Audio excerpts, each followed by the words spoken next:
ప్రభు నామమున మీకు అందరికీ మరి కృతజ్ఞతలు మేము చెల్లిస్తున్నాము.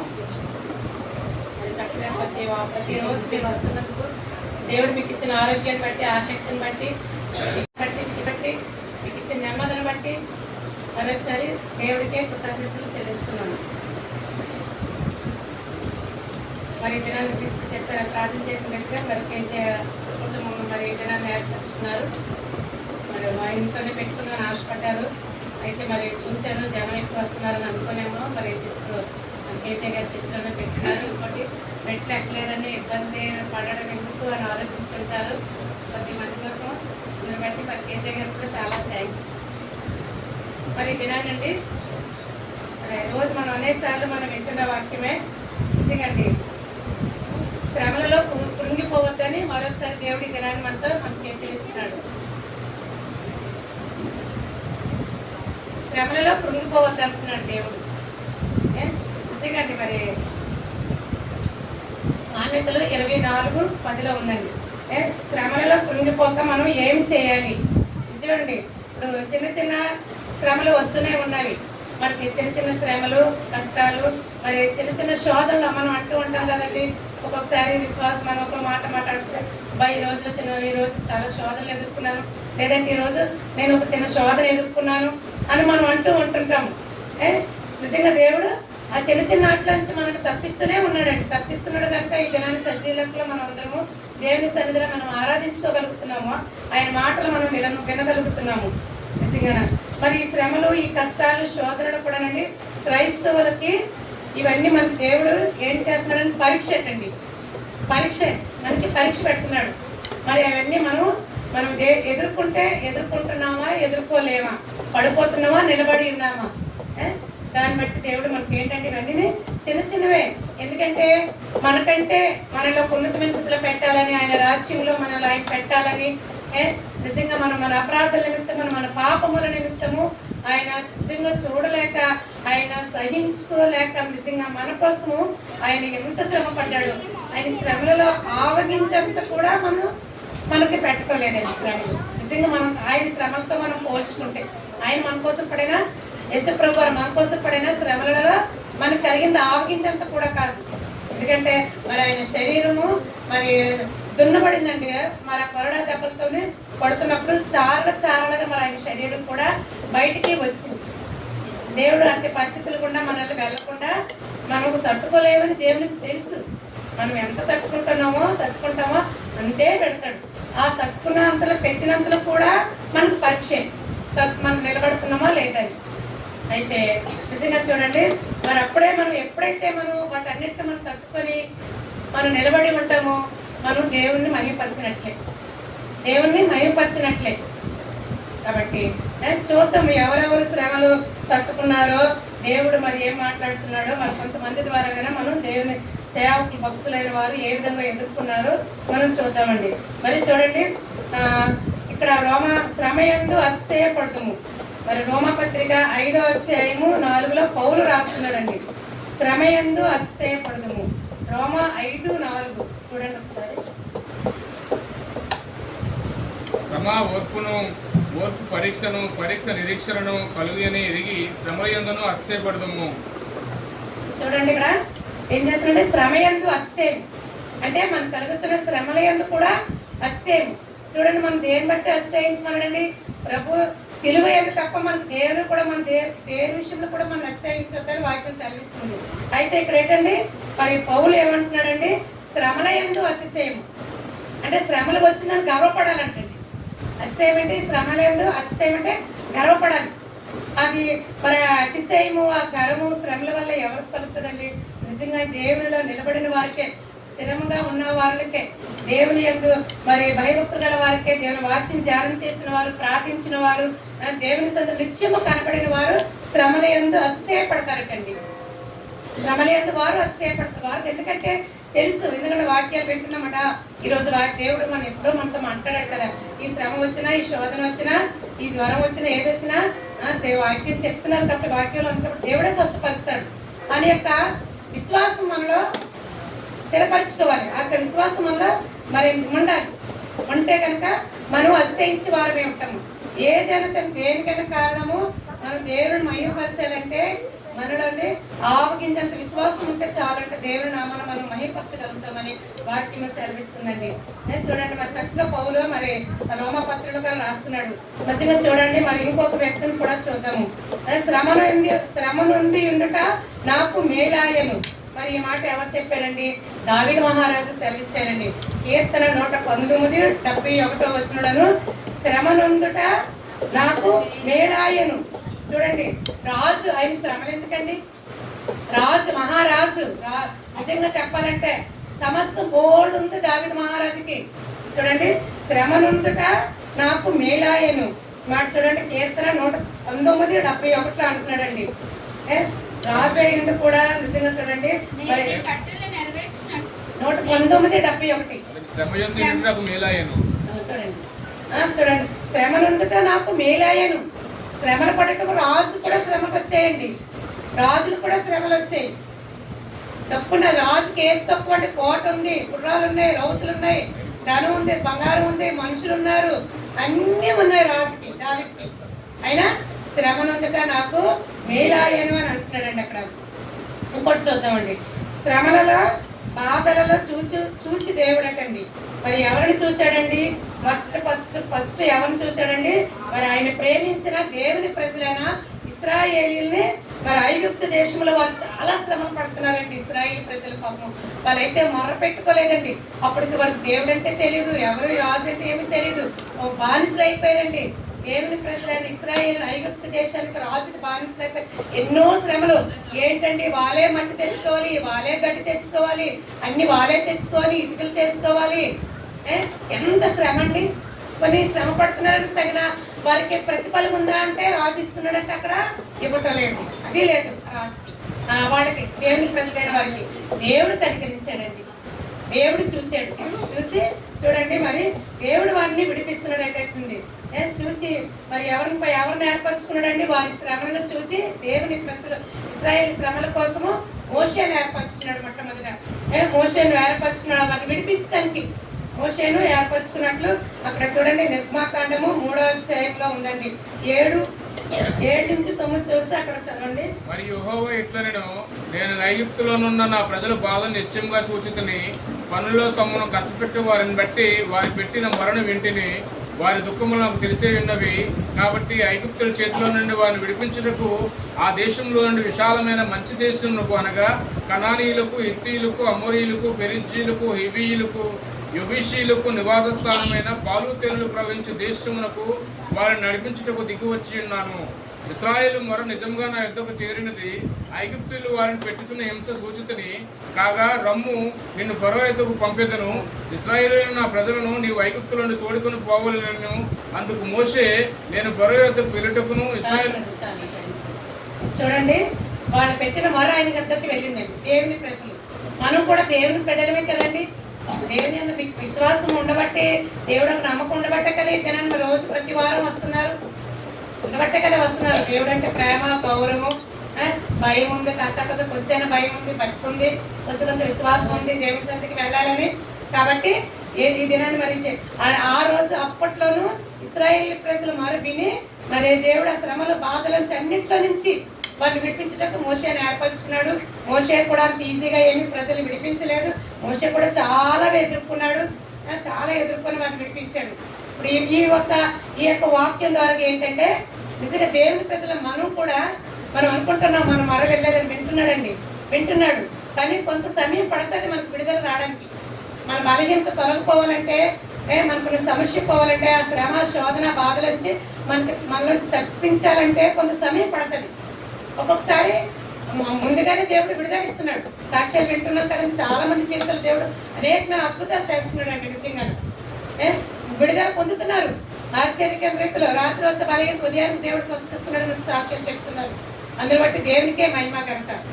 చూడండి ఇక్కడ మరి దేవుని ప్రజలు, నా ప్రజలు వారి యొక్క మరణాన్ని వింటే నా యొక్కకు వచ్చింది. మనమరు కూడా ఆయన దగ్గరికి వెళ్తుందండి, మన ప్రార్థన కూడా ఆయన దగ్గరికి వెళ్తుంది. దేవుడు తప్పకుండా మనకు విడుదల ఇస్తున్నాడు కనుక జనాన్ని మన సజీవ లెక్కలో మన మందిరంలో ఉండగలుగుతున్నాము. ఫలం కూడా చూద్దామండి. శ్రమపడి వారిని కూడా రక్షించే దేవుడు ఏంటండి? శ్రమపడి వారిని మరి ఎవరిని రక్షించాడో చూద్దామండి. చూడండి శ్రమపడు వారిని రక్షిస్తాను. మరి దావీదు నుండి సౌలు చేతి నుండి దావీదు తన శత్రువుల చేతి నుండి తప్పించిన దినాన్ని అంటే మరి దినమనంటే దావీదు ఈ విధంగా రాస్తున్నాడండి. 2 సమూయేలు 22వ అధ్యాయము 28లో ఒకటి రాయబడిందండి. శ్రమపడు వారిని నువ్వు రక్షించదవు. చూడండి, సౌలు చేతుల నుంచి దావీదు. సౌలు ఎవరండి? ఒక మామగారు.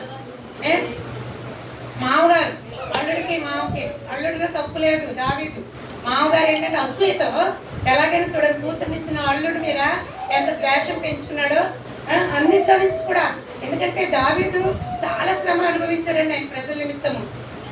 వాటన్నిటిలో నుంచి ఏం చేస్తున్నాడండి? 2 సమూయేలు 22 వారిని నీవు రక్షించదవు, గర్విష్ఠులకు విరోధమై వాటిని అణిచివేసదవు. చూడండి, శ్రమపడు వారిని ఆయన విడిపిస్తాడని గర్విష్ఠులను అణిచివేసేస్తాడండి. మరి దావీదు ఎలాంటి శ్రమలు ఎదుర్కొన్నాడో తెలుసు కదండి మనకి. చాలా శ్రమలు ఎదుర్కొన్నాడండి పాపం. కడసరి వాడు అయినా దేవుడు బలము శక్తి, దేవుడు జ్ఞానం ధైర్యాన్ని సమస్తం ఇచ్చాడండి దావీదుకి. అవే ఆయనకు ఆయుధాలు.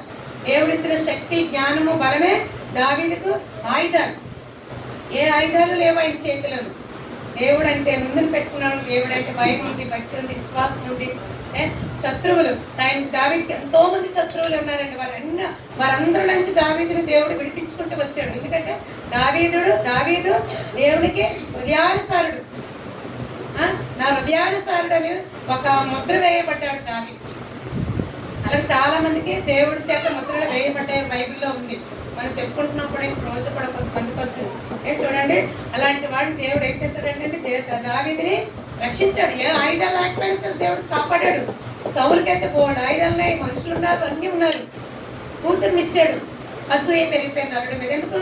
జయాలు చేస్తున్నాడు దావీదును. అంచెలంచెలుగా దావీదు యుద్ధాలు చేస్తున్నాడు.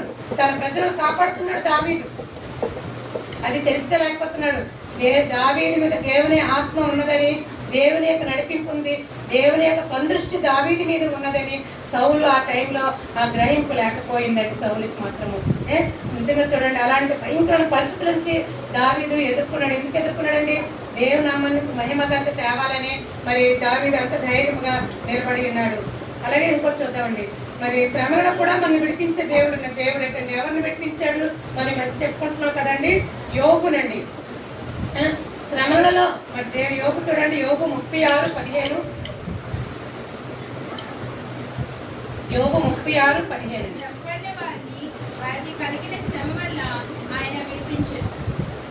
చూడండి, శ్రమపడు వారిని వారికి కలిగిన శ్రమల వలన ఆయన విడిపించును. చూడండి, మరి యోగు కూడా నీతిమంతుడు, భక్తిపరుడు కూడా అండి. యోగు మరి అలాంటి నీతిమంతుడికి భక్తిపరుడికి ఎన్ని శ్రమలు వచ్చాయండి. యోగుకి తెలుసు కదండి. యోగు అనే ఆ వ్యక్తికి నిజంగానే భార్య దూషించింది, బిడ్డలు చనిపోయారండి, ఆస్తి పోయింది, అన్నీ పోయేవి.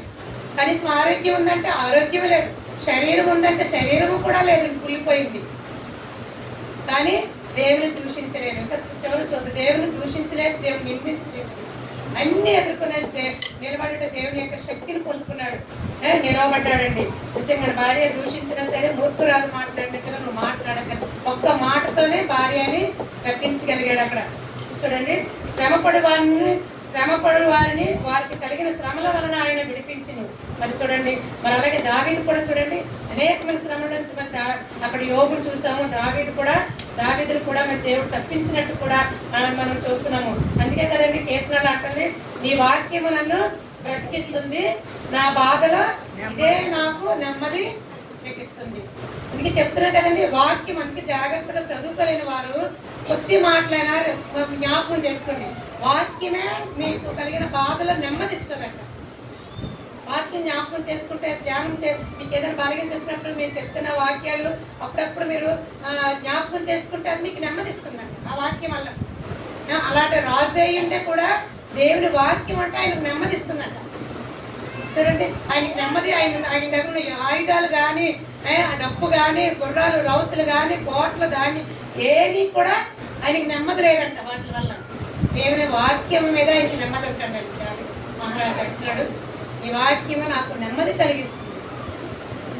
ఆయన మాట ఇచ్చి నెరవేర్చే దేవుడు అండి. వెనుక తీసుకునే దేవుడు కాదు ఆయన.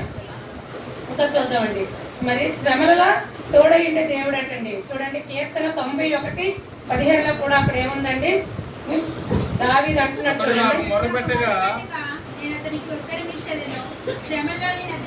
తోడయిందని చూడండి, అతడు నాకు మర్రపెట్టగా నేను అతనికి ఉత్తరం ఇచ్చేదను.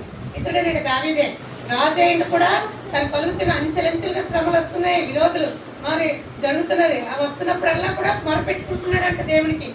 మొరపెట్టుకున్నప్పుడల్లా దేవుడు మొర వింటున్నాడు, తప్పిస్తున్నాడండి ఆయన్ని. ఆయన శ్రమల నుంచి ఆయన తోడైండి వాటన్నిటి నుంచి కూడా దావీదుని దేవుడు తప్పిస్తున్నట్టు మన ఇక్కడ లేఖనంలో రాయబడిందండి. అలాగే యెషయా 49 అక్కడ 13లో చూస్తుంది, శ్రమనొందిన తన జనుల యందు జాలిపడి యెహోవా తన జనులను ఓదార్చి ఉన్నాడటండి. 49:13లో ఉందండి. శ్రమనొందిన తన జనుల యందు జాలిపడి యెహోవా తన జనులను ఓదార్చి ఉన్నాడటండి. చూడండి, మనకు కూడా శ్రమలు వచ్చినప్పుడల్లా ఆయన మనం ఓదార్స్తాడండి. ఓదార్చే దేవుడు. అనేక సార్లు కూడా మన కలిగిన శ్రమలో మనం ఒక్కొక్కసారి అండి వారికి మనం గమనించుకోము. దేవుడు మన పక్కనుండి మన తట్టుతూ ఉంటాడండి. ఆయన అందరిని ప్రేమించాడు, ధారాళంగా అందరిని ప్రేమించే దేవుడు. ఎవరిని ఎక్కువ తక్కువ అనేది లేదు. ఆయన ప్రేమలో కల్మషం లేదు. అంతా కూడా దేవుడికి అందరూ మనందరూ మనమే కదా సర్వ మానవాళి ఆయన దృష్టికి సమానమే. అన్యజనులకు కూడా అని చెప్పారు, అన్యజనులకు కూడా ఆయన ప్రేమిస్తున్నాడు, ఆయన వాళ్ళని ఆశీర్వదిస్తున్నాడు. అది ఆయన ఇష్టం, అది ఆయన ఇష్టము. అన్యజనులకు కూడా ఆశీర్వదింపబడుతున్నారు.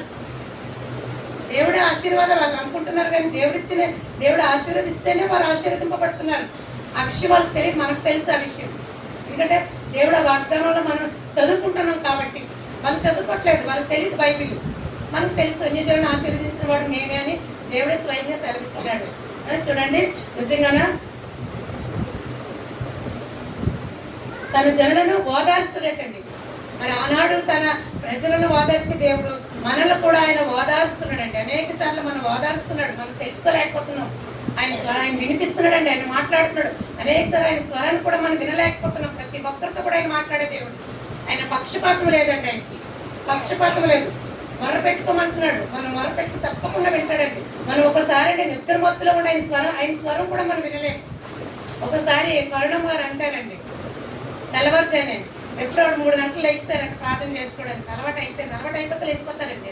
అది అలవాట్లో పెట్టుకుంటే లేచిపోతారు. అయితే ఒకసారి లేకపోతే ఎవరో వచ్చి కొట్టెట్టుకుంటారంట కరుణమ్మ గారు. ఇల్లు పడి లేస్తారంట. అది రియల్గా అండి. అది అందరి జీవితాలు కూడా అది జరుగుతూనే ఉంది, గమనించట్లేదు. ప్రార్థన చేసి నేను కూడా ఒకసారి ఎలాగైనా నేను తెల్లవారుజాలు లేసి తొందరగా లేచి నేను తప్పకుండా ఆ విషయం మీద ప్రార్థన చేయాలి అనుకొని పడుకుంటానండి. లేవలేననుకోండి తప్పకుండా మెలకు వస్తుందండి. తప్పకుండా దేవుడు మెలకు ఇస్తాడు. అలాగే కన్నం గారు చెప్పినట్టే పరిస్థితులు అక్కడ ఏర్పడతాయి. ఏ విధంగానే సరే ప్రతి ఒక్కరికి అలాగే దేవుడు, ఎందుకంటే ఆశగల ప్రాణాన్ని తృప్తిపరుస్తాడు. మనకు వచ్చిన ఆలోచన మంచిదే కదా, తెల్లవారులేసి ప్రార్థించే ఆలోచన మంచిదే కాబట్టి ఆ ఆలోచన దేవుడు నెరవేరుస్తాడు, తప్పకుండా లేపుతాడు మనల్ని. అయితే ఒక్కొక్కసారి లేపేసారి కొంతమంది లెగరండి, కొంతమంది లెగరు, అదే పోగొట్టుకుంటున్నారు. ఆయన స్వరాన్ని వినలేక పోగొట్టుకుంటున్నారు. కొంతమంది మెలుగుగా ఉండే స్వరం వింటున్నారు. ఇంకా చూద్దామండి, శ్రమలలో నీకు ఆశ్రయ దుర్గము అని దేవుడు. చూడండి ఇక్కడ నహూము 1:7 చూడండి, అక్కడ నినివే పట్టణం గురించి నహూము దేవుడు మరి అక్కడ ఏమైనా మాట అక్కడ చదవండి. నహూము 1:7 నినివే పట్టణం గురించి అక్కడ రాయబడిందని నహూము అంటున్నాడు. శ్రమలలో నీకు ఆశ్రయ దుర్గం అనే దేవుడని. ఆయన ఆశ్రయ దుర్గము తన యందు సమీపించువారిని ఆయన ఎరుగును. నహూము 1:7 కదండి. యెహోవా ఉత్తముడు, శ్రమదినమందు ఆయన ఆశ్రయ దుర్గము తన యందు నమ్మికుంచువారిని ఆయన ఎరుగును. చూడండి, అక్కడ నినివే పట్టణం కోసం అక్కడ నహూము ప్రవచిస్తున్నాడండి 1:7 అక్కడ.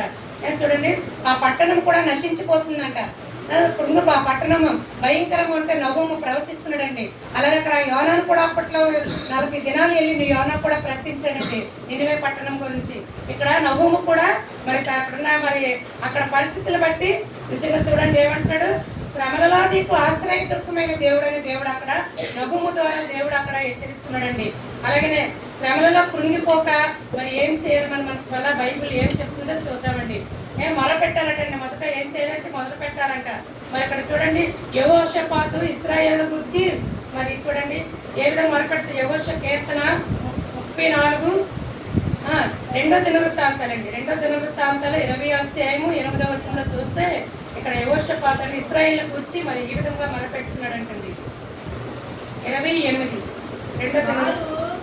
అందులో నివాసము చేసి కీడైనను యుద్ధమైనను ఈర్పైనను తెగులైనను కరువైనను మా మీదకి వచ్చినప్పుడు మేము ఈ మందిరము ఎదుటను నీ ఎదుటను నిలవబడి మా శ్రమలో నీకు మొరపెట్టిన ఎడల నీవు ఆలకించి మమ్మను రక్షించువని. చాలు చూడండి, శ్రమలలో ఏంటంటే విశ్వాసం, శ్రమలలో మొర్ర పెడితే దేవుడు రక్షిస్తాడని ఒక నమ్మకం వాళ్ళకి కలిగిందండి. అక్కడ చూడండి యెహోషాపాతు మరి ఇశ్రాయేలు గురించి అక్కడ ఆ విధంగా అక్కడ తెలియజేస్తున్నాడు. అలాగే చూడండి మన స్పీడ్గా చెప్పుకెళ్ళిపోతాను. కీర్తన 34:17లో కూడండి నీతిమంతులు మొరపెట్టగా యెహోవా ఆలకించును, వారి శ్రమలన్నింటిలో నుండి వారిని విడిపించును. చూడండి నీతిమంతుల మొర యెహోవా ఆలకించును, వారి శ్రమలన్నింటిలో నుంచి అంటే దేవుడు అంట విడిపిస్తారని వాక్యం సెలవిస్తుందండి. మరి మాటలు చూడండి దావీదు ఎప్పుడంటున్నాడండి, అబీమెలెకు ఎదుట వెర్రివాని వల్లే ప్రవర్తించి అతని చేత తోలివేయబడినప్పుడు తర్వాత దావీదు మహారాజు ఈ మాటలు రచించాడండి. అబీమెలెకు ఎదుట ఈ వెర్రివాడిగా ప్రవర్తించాడంట. ఆ తర్వాత త్రోసివేయబడిన తర్వాత ఈ మాటలు అక్కడ రాయబడినట్టుగా అక్కడ రాయబడిందండి. కీర్తన 34:17లో రాయబడిందండి. అలాగే చూడండి మరి పౌలు కూడా అంటున్నాడండి. 2 కొరింథీ 6:2లో చూస్తే పౌలు రాస్తున్నాడండి, అనుకూల సమయమందు నీ మొర ఆలకించి తిని రక్షణ దినమందు నిన్ను ఆదుకుందును. అనుకూల సమయమందు మన ప్రార్థన, అనుకూల సమయంలో దేవుడు మన ప్రార్థన ఆలకిస్తాడని పౌలు అంటున్నాడండి. రక్షణ దినమందు నిన్ను ఆదుకుంటాడంట. నువ్వు ఎప్పుడైతే రక్షింపబడ్డావో ఆ రోజే దేవుడు నిన్ను ఆదుకున్నాడు. మన నుదుటి మీద నిజంగా ఆయన ముద్ర వేసి ఉన్నారండి. ఎప్పుడైతే నువ్వు బాప్తీసం ద్వారా నీటి ద్వారానే నువ్వు యేసు ప్రభుని నోటితో ఒప్పుకుంటావో ఆ రోజు మనం ముద్రింపబడ్డామండి ఆయన దృష్టిలో. ఆయన జీవ గ్రంథంలో కూడా ఆ రోజు మన పేరు రాయబడింది. దాన్ని ఆ పేరును మనం కాపాడుకుంటూనే రావాలి భూమి మీద. భూమి మీద ఉన్నంత కాలం కూడా ఆ పేరును కాపాడుకుంటూ ఉంటే మనం ఏమవుతామంటే తర్వాత ఆయన రాజ్యంలో ఉంటామండి. ఆయన పరలోక రాజ్యంలో మనకు ఉంటాం. అప్పుడు అనుకుంటాం ఈ లోపల ఈ పడిన శ్రమలు ఇవంతా మనకి ఎందుకు పనికిరానివా అనుకుంటాం. అప్పుడు వస్తుంది ఆ ఆలోచన. అలాగే మళ్ళానండి మరి ఆసాపు రాస్తున్నాడండి. కీర్తన 50:15లో చూస్తే ఆసాపు రాస్తున్నాడు. అక్కడ చదవండి, అది కీర్తన 50:15. ఆపత్కాలమున నీవు నన్ను గూర్చి మొరపెట్టుము, నేను నిన్ను విడిపించేదను. చూడండి, నీవు నన్ను మహిమపరిచేదము. ఆపత్కాలమున మొరపెట్టు, నేను విడిపించేదను, నీవు నన్ను మహిమపరిచేదవు. చూడండి, మనకు కలిగిన శ్రమల్లో మనం మొరపెట్టుకుంటే మనం ఏం చేస్తామంటే శ్రమలను మనం దేవుడు ఆ శ్రమల నుంచి మనం విడిపించినప్పుడు దేవునికే మహిమ ఘనత వస్తుంది.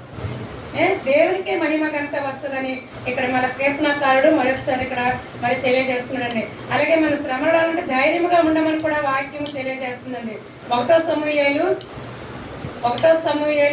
11 అధ్యాయం 30 అధ్యాయం అంటే 6వ వచనంలో చూస్తే మరి అక్కడ పరిస్థితి చూడండి చాలా బాధాకరంగా ఉన్న. దావీదు తన 2 భార్యలు చెరలోనికి కొనుక్కోబడగా చూచి దావీదు మిక్కిలి దుఃఖపడెను, మరియు తమ కుమార్తెను బట్టి జనులందరికీ ప్రాణం విసిగినందున రాళ్ళు రుబ్బి దావీదును చంపుదము రండని వారు చెప్పుకొనగా దావీదు తన దేవుడైన యెహోవాను బట్టి ధైర్యం తెచ్చుకోండి. చూడండి, 2 భార్యలు పిల్లలు అందరూ చెరలో కొనుక్కోబడ్డారు, బంధింపబడ్డారు, రోజు తీసుకుని వెళ్ళిపోయారు.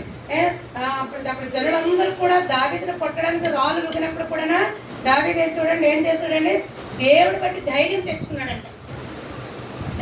నిజంగా ధైర్యం మనం కోల్పోతాం ఒక్కొక్కసారి మరి నిజంగా అప్పుడు సాక్షులు చెప్పినట్టు ధైర్యంగా ఉంటే బలహీనతలు కూడా ఎదుర్కొంటామటండి. ధైర్యంగా ఉండాలంటండి. ఏ బలహీనత వచ్చినా మనకు ధైర్యం కావాలి. శోధనలు వచ్చినా ఏది వచ్చినా మనకు ధైర్యం అనేది ఉంటే మనం జయించగలుగుతాం. మంగమ్మ గారు కూడా చాలా ధైర్యం ఉందండి. అది మేమందరం గుర్తించాం. ధైర్యం ఉండబట్టే ఆవిడ ఎన్ని సమస్యలన్నీ ఎదుర్కొంటుంది. మేము ప్రార్థన చేస్తాం ఆవిడ కోసం. మళ్ళీ మేము అలాగే చెప్పుకోవాలి. నిజంగా ఆవిడ ఎంత ధైర్యంగా ఉందండి. ఆ ధైర్యం ఉండబట్టి ఆవిడ ఆ సమస్యలన్నీ ఎదుర్కొంటుంది. ఆవిడకి వచ్చిన ఆ కిడ్నీ మరి ఫెయిల్ మరి ఆపరేషన్ అయింది. అంత ధైర్యంగా ఉంటుంది. మరి ఇట్లా పనులు కూడా చేసుకుంటుందామంటే ఆమె ధైర్యంగా ఎదుర్కోగలుగుతుంది. కాబట్టి మన విజయ ఇక్కడ దావీదు మహారాజు ఎంత బాధ అంటే చెప్పుకోవటం అంటే మనం ఈజీయే కదండి, చెప్పుకోవటం ఈజీయే. కానీ బాధ ఎంత బాధ అండి, భార్యలు బిడ్డలు మరి బంధింపబడ్డ చెరలోకి తీసుకుని వెళ్ళిపోయారు. ఎంత బాధ వేస్తుందండి ఆ విషయంలో చెప్పుకోవడం అంత ఈజీయే. కానీ ఎవరు సహిస్తారండి ఆ బాధ? కానీ ధైర్యం వచ్చిందండి. ఎవరిని బట్టి? యెహోవాని బట్టి ధైర్యం వచ్చింది. ఎందుకంటే దేవుడు వాళ్ళందరూ దావీదుకు మన దేవుడు సమకూర్చాడు, మళ్ళీ ఇచ్చాడు, అనుగ్రహించి నడిపించాడు, పొందుకోగలిగాడు వాళ్ళు. అంటే ఆ ధైర్యంతో దేవుడు దావీదు సంపాదించుకోగలిగాడండి. మరి శ్రమల బలహీనత కాక ధైర్యంగా ఉండాలని మాకు తెలియజేస్తుంది. ఇక్కడ చూడండి, మరి 2వ దినవృత్తాంతాలు 15వ అధ్యాయము 7వ వచనం చూస్తే, కాగా మీరు బలహీనులు కాగా ధైర్యం వహించుడి, మీ కార్యము సఫలమగును. మరి ఈ మాటలు నిజంగా ఇక్కడ ఎవరండి? ఓదేదు ఇశ్రాయేళ్ల గురించి చెప్తున్నాడు. ఏంటంటే ఓదేదు అనే వ్యక్తి ఇశ్రాయేళ్ల గురించి ఏం చెప్తున్నాడండి? మీరు బలహీనులుగా ఉండకండి, ధైర్యంగా ఉండండి. ధైర్యంగా ఉండండి. యెహోవా మీరు ఊహించినదంటే గొప్ప కార్యాలు చూస్తాడు. అప్పుడు దేవుడు వారికి ఇచ్చిన లేఖనాలు వాగ్దానాలు మనకి ఇస్తున్నాడండి. మన పట్ల కూడా నెరవేరుస్తున్నాడు కూడా. మనం ఊహించిన దానికట్లా గొప్ప కార్యాలు చేస్తున్నాడు. మనకు చిన్న ఆరోగ్యం కొద్దిగా కొద్దిగా ఆరోగ్యం ఏంటి దేవుడు ఏం చేస్తున్నాడు? పూర్తి ఆరోగ్యం ఇస్తున్నాడు. ఒకసారి పూర్తి హీలింగ్స్ ఇస్తున్నాడు దేవుడు, స్వస్థత ఇస్తున్నాడు. ప్రభా కొంచెం స్వస్తి ప్రభా, నేను లేచి మందిరం వెళ్ళటం కొంచెం శక్తిని ప్రభా అని అంటావా, ప్రార్థన చేసుకుంటావా? దేవుడు గొప్ప శక్తిని ఇస్తున్నాడు. అప్పుడు ఒక్కోసారి మీరు అనుకుంటారు కదా, ఏంటి దేవుడు నాకు ఈ దినాన్ని ఇంత శక్తి ఇచ్చాడు, నేను ఏదో కొద్దిగా అడిగితే దేవుడు గొప్ప శక్తి ఇచ్చాడు, గొప్ప ఆరోగ్యం ఇచ్చాడు. మందిలో 1 గంట కూర్చుంటానని అడిగితే దేవుడు 3 గంటలు కూర్చున్న శక్తిని ఇచ్చాడు నాకు. ఏనండి ఈ వాగ్దానం మన పట్ల దేవుడు నెరవేరుస్తున్నాడు. ఒక్కటి కూడా కొట్టివేయబడదండి. ఆ రోజు ఇశ్రాయేలుకి, దావీదుకి, పౌలుకి, మోషేకి కాదు, మనకి కూడా ఈ వాగ్దానాలు మన పట్ల కూడా నెరవేర్చడానికి సిద్ధంగా ఉన్నాడు. అందుకే కదా మరి బైబిల్ మనకి ఎందుకంటే మన చేతిలోకి వస్తుంది. దాని వాక్యాలు మన లేఖనాలు చదివి ధ్యానం చేసుకుని మన నమ్మకి ఉంచితే మనకి నెమ్మది కలుగుతుందంట. అలా మత్తయి సువార్తలో చూడండి, అక్కడ యేసుప్రభు వారే మరి ఒక పక్షవాయువు గలవానికి ఏమంటున్నాడండి? కుమారుడా ధైర్యంగా ఉండము కుమారుడా ధైర్యంగా ఉండమని అక్కడ యేసుప్రభు వారు అంటారండి. అక్కడ చూడండి, వారి యొక్క విశ్వాసమును బట్టి నీ పాపములు క్షమింపబడ్డాయి, ధైర్యంగా ఉండమని అక్కడ తెలియజేస్తుంది. మత్తయి 9:2 అండి. యేసుప్రభు చెప్తున్నారు పక్షవాయువు అంతా ధైర్యంగా ఉండు, నీ పాపాలు క్షమించబడతాయి. చూడండి, చదవమది. ఇదిగో జనులు పక్షవాయువుతో మంచంలో పడి ఉన్న ఒకరిని ఆడి యొద్దకు తీసుకొని వచ్చిరి. యేసు వారి విశ్వాసమును చూచి, కుమారుడా ధైర్యంగా నుండుము, నీ పాపములు క్షమింపబడినవని పక్షవాయువు గల వాడితో చెప్పాను. అంతేనండి. చూడండి, ధైర్యంగా విశ్వాసమేనండి చెప్తున్నాడు కదండి.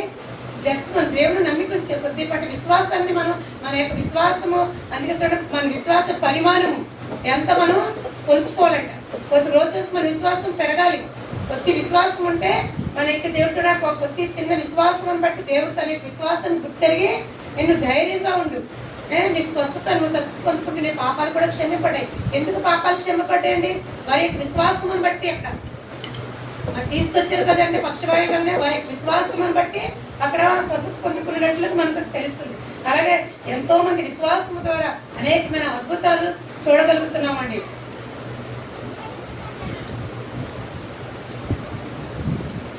అలాగే చూడండి, ఎజ్రా 10:4లో చూస్తుంటే అక్కడ ఇశ్రాయేలీయులు అన్యజనుల స్త్రీలను వివాహం చేసుకున్నందుకు వారి పాపములు బట్టి మరి ఎజ్రా దేవుని మందిరం ఎదుటని సాష్టాంగపడి ఏడుస్తున్నాడటండి.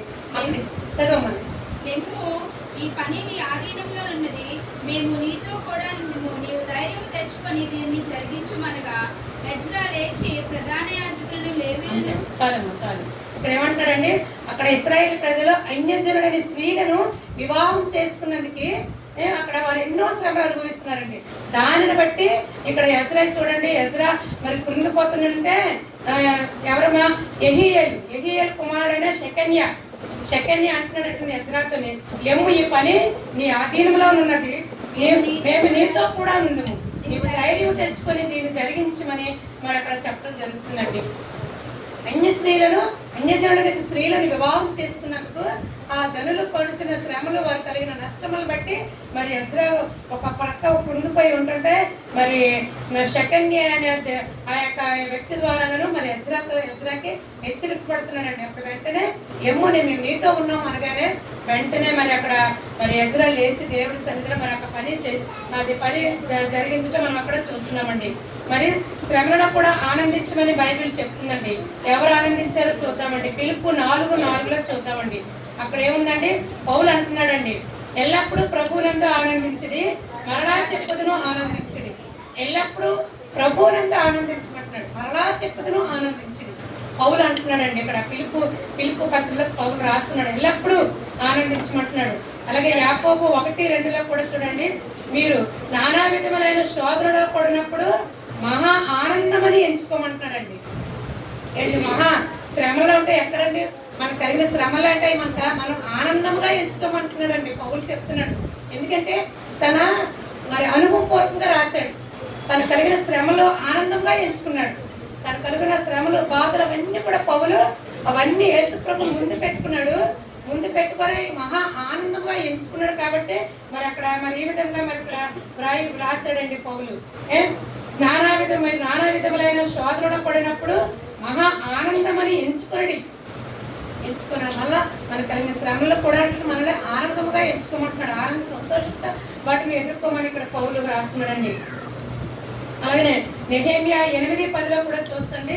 మరి అక్కడ నెహెమ్యా చూడండి, నెహెమ్యా 8:10, మీరు దుఃఖపడకుడి, యెహోవా యందు ఆనందించటం వలన మీరు బలమొందుదురు. మరి చూడండి అక్కడ నెహెమ్యా మరియు ఎజ్రా నుండి లేవీయులతో అంటున్నారండి. నెహెమ్యా, ఎజ్రా.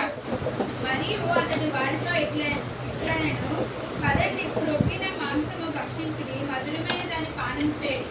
ఇది వరకు తమ కొరకు ఏమీ సిద్ధం చేసిన వానికి పదంతులు పంపించండి. అనగా ఈ దినము మన ప్రభువునకు ప్రతిష్టమైన.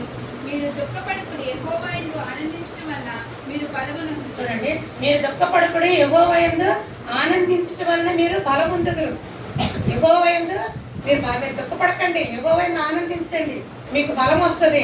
అక్కడ మరి నెహెమ్యా మరియు ఎజ్రా మరి అక్కడ లేవీయులతో నేను అక్కడ పరిస్థితులు బట్టి వారిద్దరూ అక్కడ మాట్లాడటము మరి అక్కడ ఆ విధంగా జరిగిందండి. మరి అలాగే చూడండి, శ్రమలను నిందించవద్దని చెప్పుకున్నాం కదండి. ఎన్ని శ్రమలు వచ్చినా దేవుని నిందించలేదండి. అదేనండి యోబు అనే వ్యక్తి. ఎన్ని శ్రమలు వచ్చినా నోటితో ఒక్క మాట కూడా నాకు ఎందుకు ఈ శ్రమలు వచ్చాయి, నేను ఎందుకు పుట్టానని కూడా అనలేదటండి యోబు. నోటి మాట వల్ల కూడా పాపం చేయలేదని ఇక్కడ రాయబడిందండి. నేను స్తుతించాడంట కానీ నిందించలేదట. అనేక సార్లు అనుకుంటా, ఏంటి ప్రభు నాకు ఈ శ్రమలు, మేము నిన్ను నమ్ముకున్నాం కదా, మాకెందుకు కష్టాలు అంటూ ఉంటారు. అలాగే కూడా అనలేదటండి యోబు అనే వ్యక్తి. మనం అలాగే కూడా నాకెందుకు ఈ కష్టాలు, నాకెందుకు ఈ శోధనలు అనకూడదటండి. ఎందుకంటే నన్ను ఒక్కసారి మనం అంత దేవుడిని నమ్ముకున్నాం కాబట్టి మరి ఇవన్నీ ఇప్పుడు చెప్పుకున్నామంటే ఆనందించాలంట, ఆయన మరి ఆయన కోసం కనిపెట్టాలి, విశ్వాసంతో సమస్తమైన సంతోషంతో ఎదుర్కోమని మరి ఇక్కడ ఇవన్నీ లేఖనాలు మనకు తెలియజేస్తుందండి. అదే యోబు 1:21 మరి అక్కడ రాయించాలండి. యెహోవా నామమునకు స్తుతి కలుగునుగాక అని స్తుతించాడటండి. స్తుతించిన వెంటనే శ్రమలన్నీ ఎదుర్కొన్నాడు కాబట్టి ఏమయ్యాడండి? 2 ఆశీర్వాదాలు పొందుకున్నాడండి. బిడ్డలు పోయారండి ఫస్ట్ అతనికి. అన్ని ఆస్తి అంతా సుడిగాలి అంతా వచ్చి సమస్తం పోయింది. సాతాను పట్టుకుంది, ఆయన శోధించింది, శరీరం పోయింది. కానీ ఇవన్నీ ఎదుర్కొన్నాడు, దేవుడి నామాన్ని మహిమపరచగలిగాడు. కాబట్టి ఏమైంది? 2 ఆశీర్వాదాలు పొందుకున్నాడు. 2 ఆశీర్వాదాలు పొందుకున్నాడు. తర్వాత ఆయన బిడ్డలు పుట్టారు. ఆ దేశంలో ఆయన బిడ్డలకున్న వారి బిడ్డలు ఉన్న సౌందర్యం అంటే ఎవ్వరికీ లేదంట. బైబిల్లో రాస్తుంది. గోల్డ్ ఆస్తి ఇచ్చాడటండి దేవుడి. తర్వాత నిజంగా చెప్పాలంటే ఇది చెప్తున్నారు కదండి, మనం కూడా మీరు చూసాము. నిజంగానండి ఇప్పుడు ఈ ఏంటండి, ఇప్పుడు మనకి న్యాయస్థానాలన్నీ కూడా బైబిల్లో నుంచేనండి. వాళ్ళంతా బైబిల్లో నుంచి అంతా వాళ్ళ యొక్క మరి వాళ్ళన్నీ చూసి అప్పుడు మనకి రాయడం జరిగిందండి. చూడండి, యోబు అంటే ఆస్తి అంటే అందరికి సమానంగా ఇచ్చాడట. కూతుర్లకి కొడుకులకి సమానంగా ఇచ్చాడట ఆస్తి. ఎందుకు? మరి దేవుడు మరి ఇచ్చేటప్పుడు ఆయన బిడ్డలు అంత సమానంగా ఇచ్చినట్టుగా అక్కడ క్లియర్గా రాయబడింది కూడా నా వాక్యంలో. యోబు చివరి అధ్యాయంలో రాయబడింది. చూడండి, 2 ఆశీర్వాదాలు పొందుకున్నాడు. నిజమే, మనకి వస్తాయి. మనం అన్నిట్లో మనకు వస్తాయండి. శ్రమలు వస్తాయి, నిందలు అవమానాలు వస్తాయి, నిందింపబడతాం, శోధింపబడతాం, అవమానింపబడతాము. వాటన్నిటిని తట్టుకునే శక్తి ఒకటే మనం అడగాలి దేవుడిని. నాకు ఎందుకు నా ఎదురు తీసివేయని అడగకూడదు. మనం ప్రభు తట్టుకునే శక్తి ఈ ప్రభు నిలబడి తట్టుకునే శక్తి ఇస్తే ఆయన నామానికి మనం మహిమ తెచ్చే వారంగా మనం ఉంటాం. మనం రెండంతల ఆశీర్వాదాలు కూడా మనము పొందుకోగలుగుతాం. మనకు ఆశీర్వాదాలు కావాలంటే, మనకు నెమ్మది కావాలంటే, మనకు రక్షణ కావాలంటే, మనకు సమాధానం కావాలంటే, మనకు అన్నీ కావాలంటే ఏం కావాలి? తట్టుకోవాలి. అన్నీ వస్తాయి. చిన్న చిన్న బలహీనతలు, పెద్ద పెద్ద బలహీనతలు కూడా వస్తాయి. అవన్నీ తట్టుకునే శక్తిని అవన్నీ దేవుని శక్తిని ఒకటే మనం అడగాలండి. నిజంగా చూడండి, మరి ఇప్పుడు ఎంతవరకు కూడా ఇంతమంది మనం జ్ఞాపకం చేసుకున్నామే. ఏం చేస్తారండి? శ్రమలను కృంగిపోవద్దని మనకు దేవుడు వాక్యం సెలవిస్తుంది. శ్రమలను మొరపెట్టమని ఇచ్చాడు. శ్రమలో ధైర్యంగా ఉండమని, శ్రమలలో ఆనందించమని వాక్యం సెలవిచ్చింది. శ్రమలు వచ్చినప్పుడు దేవుని నిందించకూడదటండి. దీని సేవకులు కూడా నిందించవద్దని మన వాక్యము మనము నేర్చుకున్నామండి. నిజంగా ఇంతమందిని మనం సౌలు, మరి పౌలు, దావీదు, మోషే, యోబు, నహూము, యోషియా, మరి ఎజ్రా, ఫిలిప్పు, యాకోబు, నెహెమ్యా, మరి వీళ్ళందరూ కూడా, మరి ఇంకా చాలా మంది ఉన్నారు. వీళ్ళందరూ కూడా శ్రమల్లో దేవుని స్తుతించారు. మరి వారు కలిగిన శ్రమల నుంచి మహా ఆనందమని వారు ఎంచుకున్నారు. దేవుని నామాన్ని మహిమపరిచారండి. నిజంగా చూడండి, శ్రమలు వస్తాయండి. మనం నిరుత్సాహం పడకూడదు, మనం కృంగిపోకూడదు. ఏదైనా దేవుడే ఇచ్చాడు, దేవుడే తీసుకున్నాడు అనుకోవడమే. ఏమో దేవుని నామానికి మహిమ. మన ముందు ఏమి దాచి ఉన్నాడు, కీడు వెనకతలు మేలు దాచి ఉన్న దేవుడు. మన దేవుని కోసం నిలబడి ఉంటే ఆ మేలు మనం పొందుకోగలుగుతాం. కృంగిపోకూడదు. కృంగిపోయే మనసులు మనకు వద్దు. దేవుని అడుగుతాం, ప్రభా మరి ఇన్ని వాక్యాలు మాకు తెలియజేస్తావు, మాకు శ్రమలు, మాకు వచ్చిన ఇబ్బందుల నుంచి మాకు ధైర్యం ఇయ్యి ప్రభా, మాకు విశ్వాసం కలుగు చేయ ప్రభా, ఈ నమ్మిక ఉంచి దయచేయ ప్రభా. సాధారణ మమ్మల్ని మాలో ఉండే వాక్యాలు, మేము వింటున్న వాక్యం మాలో నుంచి దుష్టుడు ఎత్తుకుపోకుండా మీరు ఆ మాటలు మాలో ఉండేటట్లు మాకు సాయం చేయ ప్రభా. మాకు నిన్నే నమ్ముకున్నాం మేము. మీరు గతంలో అయితే అనేకమైన విగ్రహాలు చేసాము, వాటి వల్ల మాకు ప్రయోజనం లేదు. మేము నమ్ముకున్న తర్వాత మాకు నెమ్మది ఉంది, సమాధానం కలుగుతుంది. ఇంకా ఎక్కువ మాకు ఈ భూమి మీద మీరు మాకు ఇచ్చిన ఆశీర్వాదాలన్నిటిలో నెమ్మది మయంపరిచేటట్లుగా మాకు క్షేమము, నెమ్మది దయచేయండి ప్రభా. ఎన్ని వచ్చినా సరే మేము ఎదుర్కొనే శక్తిని మాకు ఈ ప్రభా అనే దేవుడు మనము ప్రభా యేసుక్రీస్తు వారిని మనం అడుగుదామండి. నిజమే, మరి జనానికి కేసీఆర్ గారు వారి కుటుంబం ప్రార్థన పెట్టుకున్నారు. నిజంగా ఆమె మరి ఒంటరి జీవితం ఎదుర్కొంది.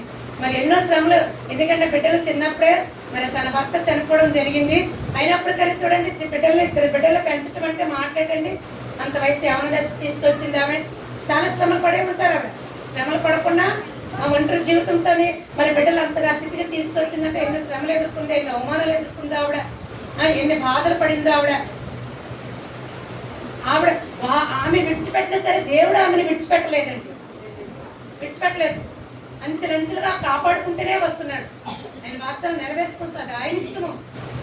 ఆయన నెరవేర్చుకొస్తాడు, ఆమె కాపాడుతూనే వచ్చాడు ఆమె ఒంటరి జీవితాన్ని.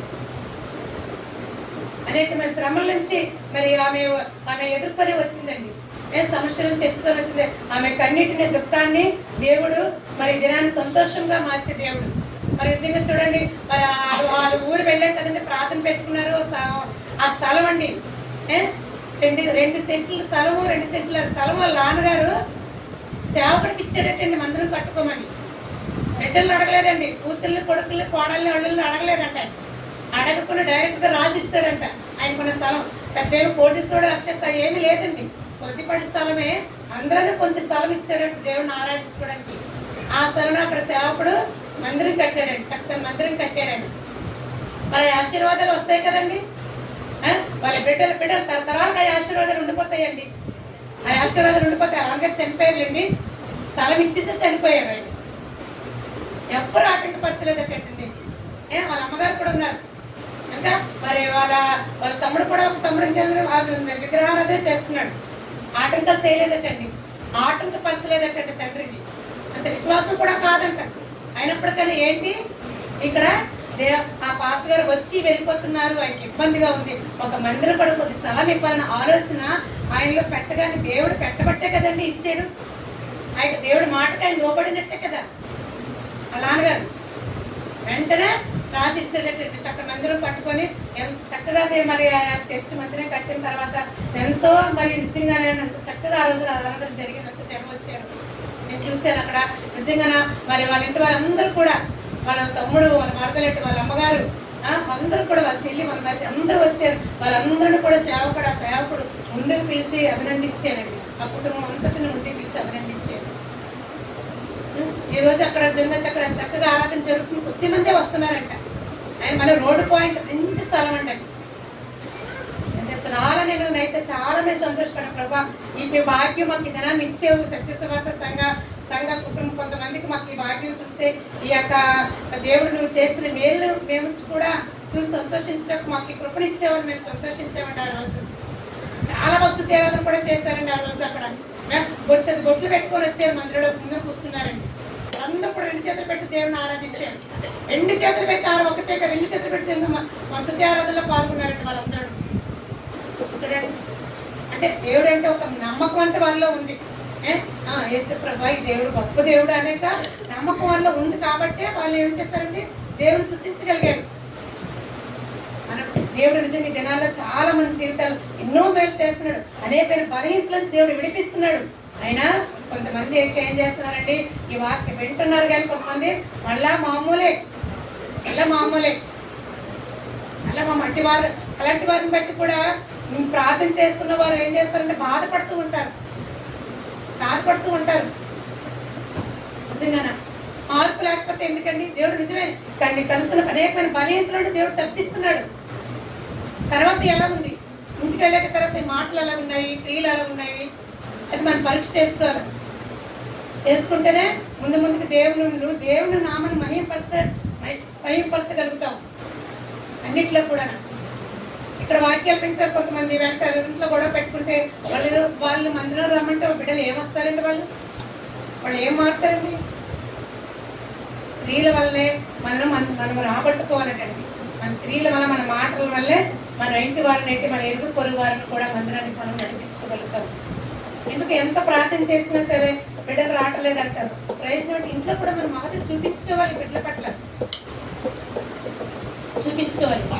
దానికోసం చూస్తున్నాం. నిజమే మరి ఎంత నిజంగా కేసీఆర్ గారు అయితే అనేక సార్లు మాతో పంచుకున్నారు. అనేకమైన శ్రమలు కూడా వెళ్ళిందండి ఆవిడ. మరి ఇప్పుడు కూడా చూడండి, తన కుమార్తెకి వివాహం చేయాలని ఆమె ముందుకు వస్తున్నప్పుడు చాలా టెన్షన్ పడుతుంది ఆవిడ. ఏమి శ్రమపడి దేవుడు ఎందుకు విశ్వాసం మోకరించి ప్రార్థించే దేవుడు సమస్తము ఆయన చూసుకుంటాడు. చూచుతున్న దేవుడు ఆయనే. దేవుడు వాళ్ళ భక్తుల పట్ల, వారి పట్ల చేసిన దేవుడు చేసిన మేలు మరి మీ పట్ల కూడా ఆయన చేయగలటకు ఆయన సిద్ధంగా ఉన్నాడు. ప్రార్థన చేయడం తప్పకుండా దేవుడు ప్రతి ఒక్క మొర్ర కూడా వింటాడు. మొర్ర పెట్టి మరి ఉత్తరమిచ్చదును. ఇరిమియాతో అంటున్నాడు, ఇరిమియా ప్రవక్త గొప్ప ప్రవక్త, పెద్ద ప్రవక్తతో అంటున్నాడు, మొర్ర పెట్టి నీకు ఉత్తరమిస్తాడు. అందరికీ చెప్తా అవి మారుతున్నా, మొర్ర పెట్టి నీకు ఉత్తరమిస్తాడు. శ్రమలోనికి తోడై ఉంటానంటున్నాడు, ఆపదలోనికి తోడై ఉంటానంటున్నాడు, నేను ఆదుకుంటానంటున్నాడు. కాబట్టి మరి నిజంగా మీరు రమ్యకి వివాహం చేయాలనుకుంటున్నారు కాబట్టి మీరు మోకరించి ప్రార్థన చేయండి. తప్పకుండా పరిస్థితులన్నీ అనుకూలం చేస్తాడు దేవుడు. అన్ని సమాధానంగా చేస్తాడు. ఎక్కడ ఏ ఆటంకాలు ఉన్నాయో ఆటంకాలన్నీ కూడా దేవుడు తొలగిస్తాడు. మీకు ఏది కావాలో ఆ సమయానికి దేవుడు మీకు సమకూరుస్తాడు కూడా. సమకూర్చి దేవుడై ఉన్నాడు కూడా నిజంగా.